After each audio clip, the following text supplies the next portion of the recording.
સતલાસણા ખાતે સામાજિક સમરસતા મંચ અંતર્ગત શ્રીમદ ભાગવત ગીતાના સંદર્ભ મામલતદારને આવેદનપત્ર આપવામાં આવ્યું।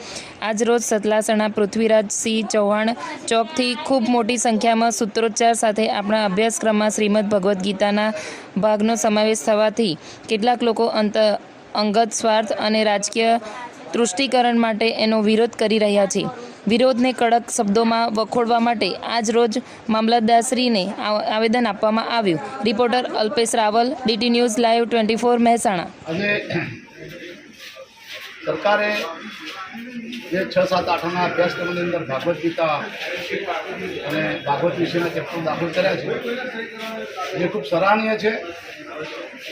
વ્યક્તિના જીવનમાં સમૃદ્ધિ, યશ અને વિકાસ કેવી રીતે થાય એના વિશે કોઈ ધર્મ વિશેષ એમાં ટીકા ટિપ્પણી નથી। ફક્ત એક આધ્યાત્મિક અને બાળકના જીવન રીતે એક સારો અનુભવ થાય, સારું જીવન જીવી શકે, વ્યક્તિ સારું ઘડતર થાય, એટલા માટે સરકારશ્રીએ દાખલ કરેલો છે અભ્યાસક્રમ। એનું અમે સમર્થન કરીએ છીએ।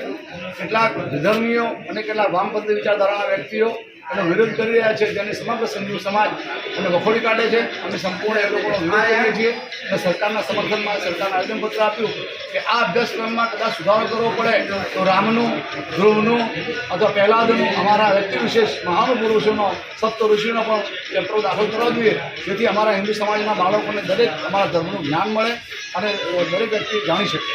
એટલે એ વિષયનું આવેદનપત્ર આજે મામલતદારશ્રીને અમે આપ્યું છે, જે મુખ્યમંત્રીને સૂચન કરવામાં આવે છે કે અમે આના સમર્થનમાં છીએ અને સરકારને સપોર્ટ કરીએ છીએ।